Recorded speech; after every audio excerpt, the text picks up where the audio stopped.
आता पुढे श्रावण महिना येतलो. आता श्रावण महिन्यात अनेक लोक उपवास करतात आणि उपवास सोडताना नैवेद्य दाखवताना काहीतरी गोड असं देवाक दाखवतो. तर इकडे आज मी तुमका सांजोरे दाखवते. आता त्याच्यासाठी आपण काय सामान घेतला तर इकडे 1 माप भरून मी घेतले मैदो आणि 1 माप भरून घेतले गव्हाचं पीठ. तुमका जर मैदो खावचो नसला तर तुम्ही दोन्ही मापा भरून गव्हाचं पीठ घेऊ शकतात किंवा मैदो आवडत असतात तर दोन्ही मापा भरून मैद्याचे जरा चांगले दिसतात पण पोटासाठी चांगले असतात गव्हाचे. आता इकडे मी ह्याच 1 माप भरून बारीक रवो, एकदम बारीक रवो घ्यायची आणि 3/4 माप भरून साखर, वेलची. आता शिरो बनवतो असा घ्यायचो, त्याच्यासाठी थोडासा तूप आपण इकडे जास्त वापरूचो नाही, अगदी थोडासा वापरतो आणि थोडासा मीठ. आता आपण पहिल्यांदा काय करूया तर ह्या पिठामध्ये थोडासा मीठ घालूया आणि या पीठ थोडा पाणी घालून मळून घेऊया. आपण जसं चपातीचं पीठ मळतो ना तशाच प्रकारे थोडा पाणी घालून या पीठ मळून घ्यायचं. अशा प्रकारे पीठ मळल्यानंतर हातावर थोडंसं तेल घ्यायचं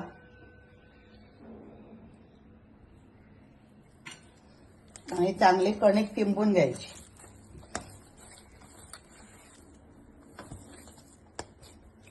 अशा प्रकारे या मळलेलं पीठ आपण अर्धा तास बाजूक ठेवून देऊया. आता आपण या रव्याचं शिरो बनवून घेऊया. त्याच्यासाठी मी इकडे ठेवलंय 1 पॅन. आता आपण नुसतंच पॅन मध्ये गरम झाल्यानंतर हे रवो घालायचं. तूप वगैरे काय घालायचं नाही कारण आपण या शिऱ्यामध्ये तूप जास्त प्रमाणात तुपाचा वापर करूचो नाही. आता ह्या चांगलं रवो अगदी खमंग भाजून घ्यायचो. आता हे 1 माप भरून आपण बारीक रवो घेतलो तर इकडे मी 2 मापा भरून पाणी उकळत ठेवलंय. तर आपण रवो भाजल्यानंतर त्याच्यात ओतूचाच. आता हे रवो छानपैकी भाजलो, खूप जास्त त्याचा रंग बदलून द्यायचो नाही. आता याच्यामध्ये घालायचा, ह्या पाणी पण मागे उकळलं तर हळूपणे त्याच्यात पाणी घालूया आणि रवो चांगलं शिजवून घेऊया.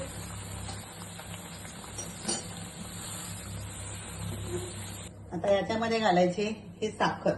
साखरेच्या ऐवजी तुम्ही गुळ पण वापरू शकता जर तुमका साखर खावायची नसत तर.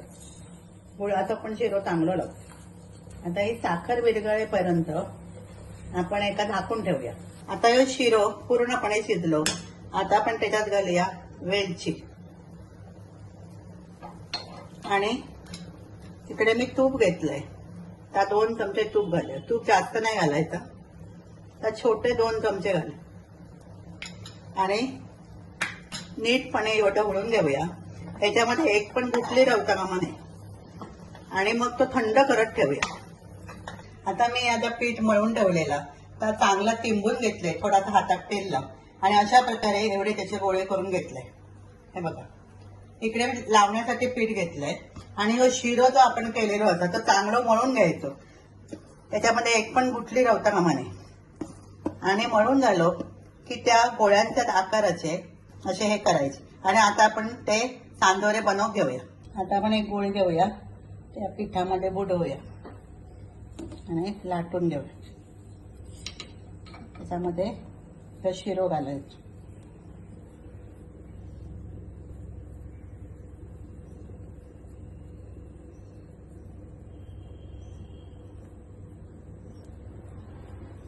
प्रेस करायचं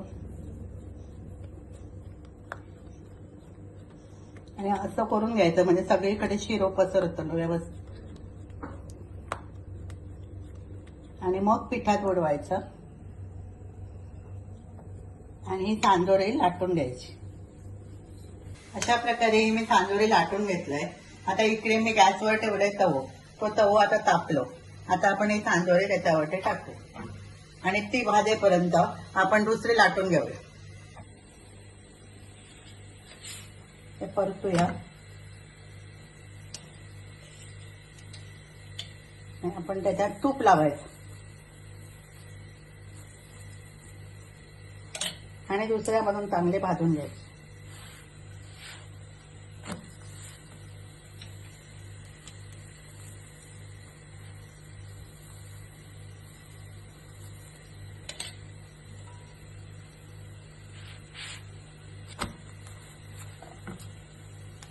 अशा प्रकारे खमंग भाजून झाले ते आपण ते काढून घ्यावा एका प्लेटमध्ये आणि दुसरी जी सांजोरी लाटून घेतली ती आपण त्याच्यावर टाकू.